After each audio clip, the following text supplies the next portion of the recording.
សួស្តីអ្នកទាំងអស់គ្នាសូមស្វាគមន៍ជាថ្មីមកកាន់ Channel គឹមផ្សេង Official នៅក្នុងថ្ងៃនេះហើយនៅក្នុងថ្ងៃនេះគឺយើងមានវីដេអូទាក់ទងនឹងការផ្លាស់ប្ដូរ hard disk ទៀតហើយគឺយើងនឹងធ្វើការផ្លាស់ប្ដូរមក SSD មួយទៀតវគ្គមុនខ្ញុំបានធ្វើការផ្លាស់ប្ដូរទៅលើ SSD Kingston 120G នេះហើយនៅក្នុងថ្ងៃនេះខ្ញុំនឹងធ្វើការផ្លាស់ប្ដូរទៅលើកុំព្យូទ័រមួយទៀតដែលនៅនឹងមុខបងប្អូនហ្នឹងហើយបើសិនជាអ្នកទាំងអស់គ្នាចង់ធ្វើការផ្លាស់ប្ដូរហើយមិនចេះក៏អាចតាក់ទងមកខ្ញុំបានដែរអាចផ្ញើមកឲ្យខ្ញុំនឹងធ្វើការផ្លាស់ប្ដូរជូន free ក៏បានអីក៏បានទៅតាមទឹកចិត្តបងប្អូនហើយលើកមុនគឺខ្ញុំបានទិញមួយមកទឹកប៉ុន្តែគុណភាពគឺនៅល្អមួយនេះក៏ដូចគ្នាដែរគុណភាពគឺនៅស្អាតតែម្ដងអញ្ចឹងថ្ងៃនេះវារៀងចាំងថ្ងៃតិចហើយគឺនៅស្អាតមកទឹកប៉ុន្តែគុណភាពវាគឺ 99% ដែរនៅលើ SSD card នេះ SSD នេះគឺលើកមុនខ្ញុំបានធ្វើការផ្លាស់ប្ដូរទៅលើ computer របស់ខ្ញុំមួយគឺ Asus គឺដំណើរការល្អលឿនមែនទែនអញ្ចឹងខ្ញុំក៏សម្រេចចិត្តថាទិញមួយទៀតយកមកផ្លាស់ប្ដូរនៅលើ computer Dell ដែលនៅនឹងមុខបងប្អូនហ្នឹងអញ្ចឹងរបស់ដែលយើងត្រូវការដើម្បីអាចផ្លាស់ប្ដូរវាបានគឺការ hard disk SSD មួយហើយនឹងទូលវីសក្បាលផ្កាមួយដើម្បីធ្វើការដោះទៅលើ computer មួយហ្នឹងអញ្ចឹងដើម្បីកុំឲ្យខាតពេលយើងនឹងធ្វើការមើលការជួសជុលទាំងអស់គ្នាហើយកុំភ្លេចជួយចុច Subscribe Channel របស់ខ្ញុំផងណាដើម្បីទទួលបានវីដេអូថ្មីឥឡូវកុំឲ្យខាតពេលច្រើនយើងនឹងធ្វើការផ្លាស់ប្ដូរទាំងអស់គ្នាអញ្ចឹងដើម្បីធ្វើការផ្លាស់ប្ដូរបានគឺ model Dell នេះបងប្អូនវាសេរីចាស់ដែរទេអញ្ចឹងយើងត្រូវធ្វើការ remove ខ្ចៅទាំង4នេះហើយកុំភ្លេចធ្វើការដោះថ្មចេញឥឡូវខ្ញុំធ្វើការដោះថ្មចេញសិនឥឡូវនេះយើងបានដោះថ្មចេញហើយយើងដោះវាទុកវាមកដុំយើងមកហើយបន្ទាប់មកយើងធ្វើការនេះដោយសារតែខ្ចៅនេះយើងដោះអស់3គ្រាប់អានេះមិនបាច់ដោះទេខ្ចៅនេះមិនបាច់ដោះទេគឺយើងដោះខ្ចៅមួយគ្រាប់នៅកណ្ដាលគេនេះណាបងប្អូនអានេះដូចជាអត់មានពាក់ព័ន្ធទេឥឡូវយើងធ្វើការដោះខ្ចៅមួយគ្រាប់នេះចេញទៅ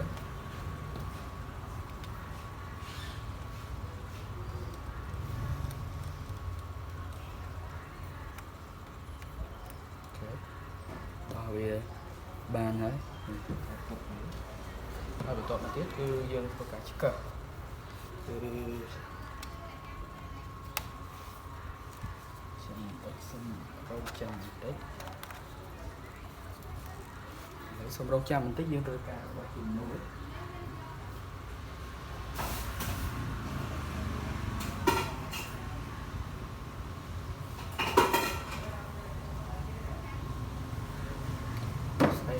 យើងត្រូវធ្វើការឆ្កឹះវាឡើងកោះវា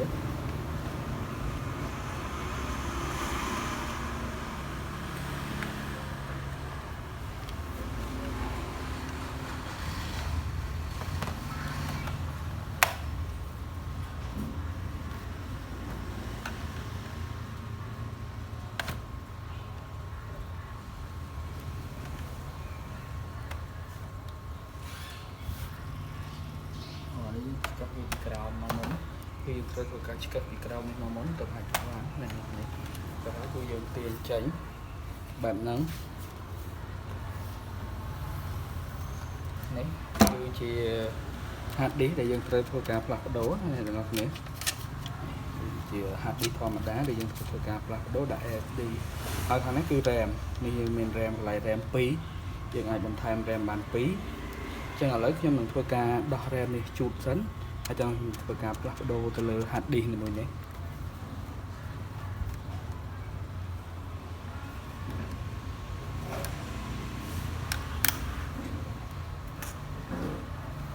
ធ្វើការជូតសម្អាតវាតិចណានេះគឺជា RAM គឺ RAM នេះមានទំហំ 2G ដល់យើងដោះជូតហើយយើងធ្វើការដាក់ចូលទៅវិញហ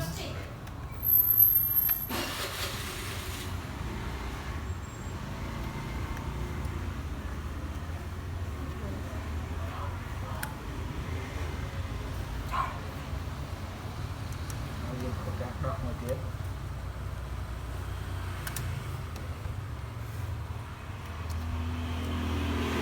គឺជា RAM ដើមរបស់កុំព្យូទ័រហើយមិនគឺជា RAM ថែមនេះគឺ 4G RAM មួយនេះគឺ 4G វារៀងចាំងថ្ងៃតិច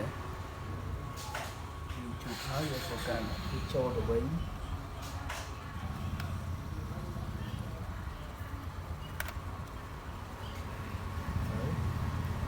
RAM យើង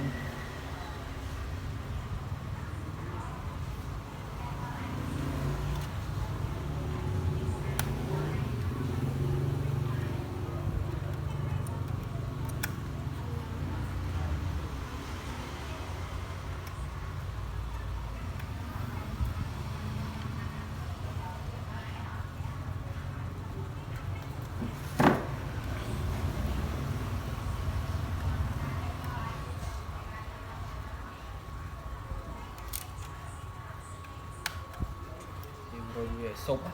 chúng ta ít tao rồi về sụp ăn trâu mà nó làm đỏ trâu thế, rồi về sụp ở trâu là lấy vô thưa cá, hoặc đồ hạt đi mà đó chứ là bây thưa cá hoặc đồ bán đi trời, bạc chai đấy, bạc chai từng pin đi trên sân hay dương thưa cá pin về bị cháy làm bay đặt hạt bằng chỗ, cho nên đó mình thưa cá bỏ,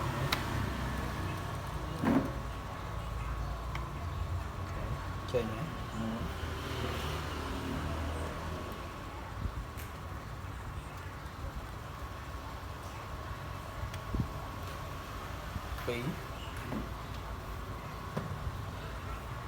Nếu bây giờ dương thua ca remove sau đường pi crop nâng hái cứ dương ai thua ca tiền về chành mà này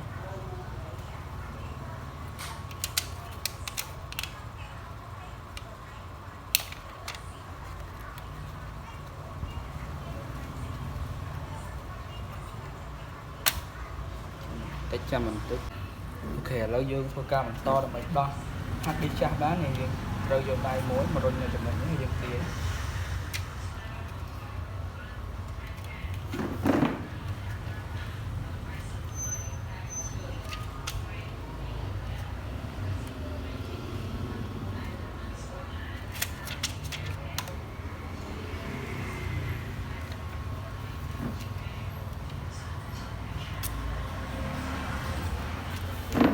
tầng mình phải nhẹ chuột ok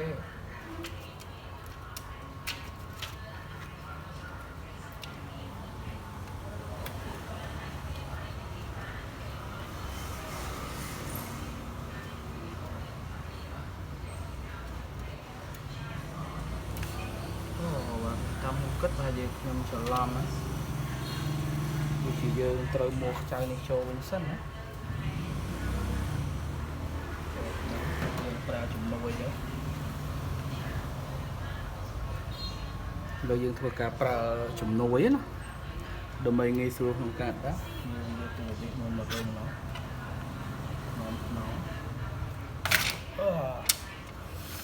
rồi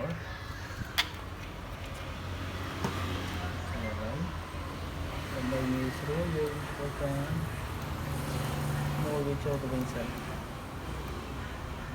đừng bao nhiêu số một cạn đó cho là nếu được sao là dương khan to về vú vì riêng tân mình tình rồi đó dương thực ra mua về cho tụi mình sẵn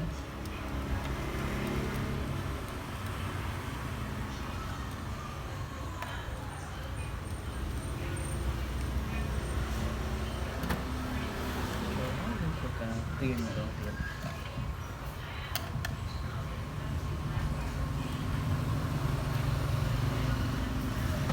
chờ mình tích nó rồi sorry là đó nhé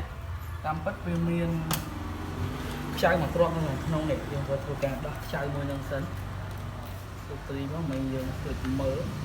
các bạn dương kia việc chai này tôi chai mà trộn nữa chai nâng sân hai vật trộn má này cứ tôi ca mua đi cho được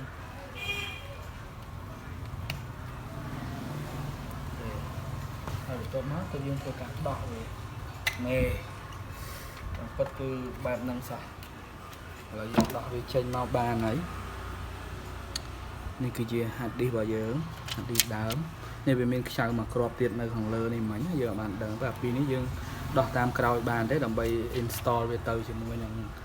SSD ថ្មីរបស់យើងណាឥឡូវយើងកុំឲ្យខាតពេកយើងធ្វើការដោះនេះបន្ត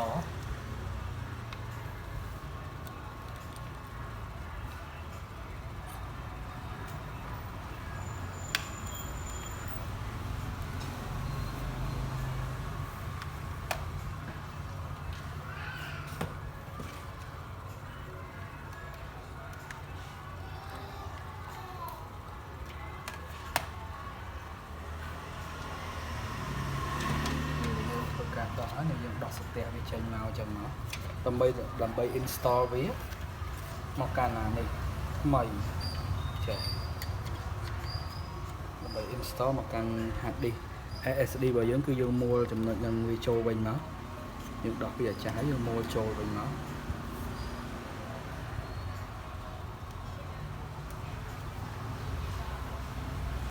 ឥឡូវខ្ញុំចាប់វាចូលវិញ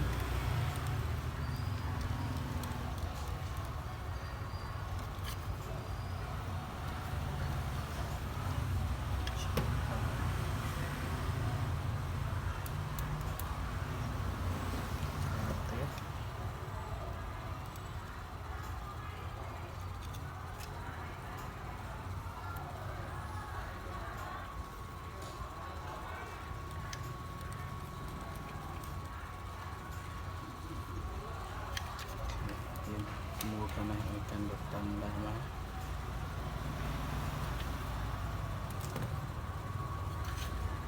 mưa tới thời thì hấp mai em hỏi dương vừa cả store về châu tàu với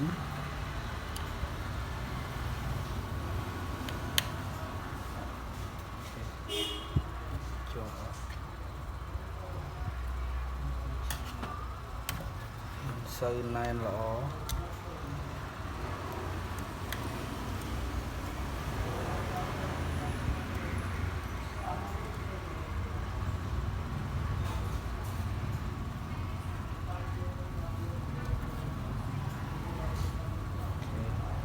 ល្អហើយ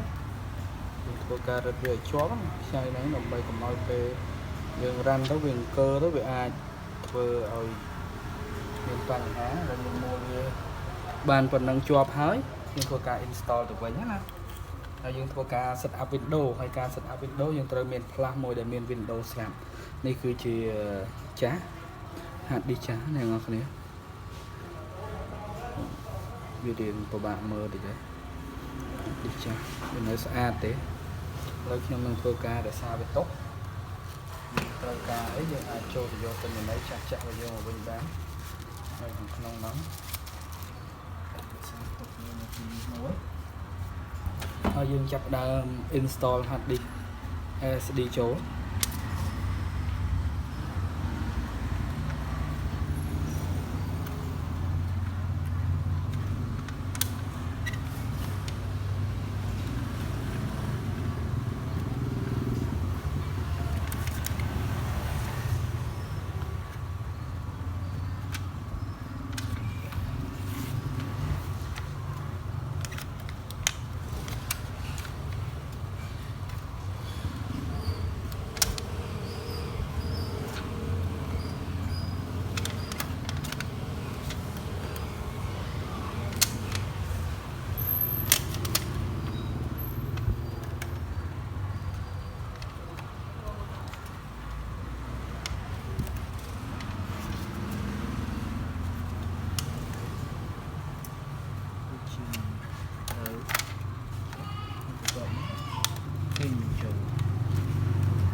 Chồng là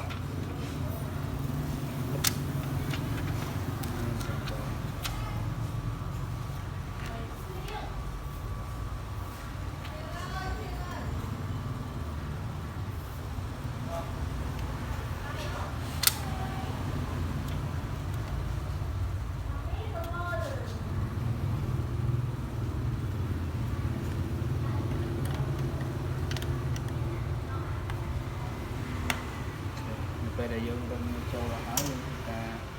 ចាប់ខ្សែមួយដែលនៅខាងក្នុងមុននឹងយើងคลิกដោះនឹងចូលទៅវិញ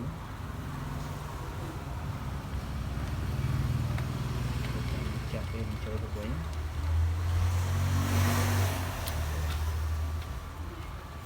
ជាប់មកហើយគឺយើងធ្វើការដាក់សន្ទះរបស់យើងចូលទៅវិញឥឡូវយើងមើលវាចិត្តវិញអស់ហើយ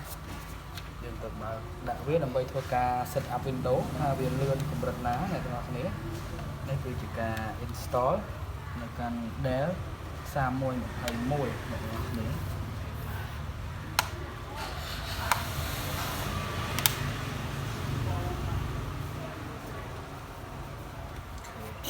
ចឹងតែប៉ុណ្ណឹង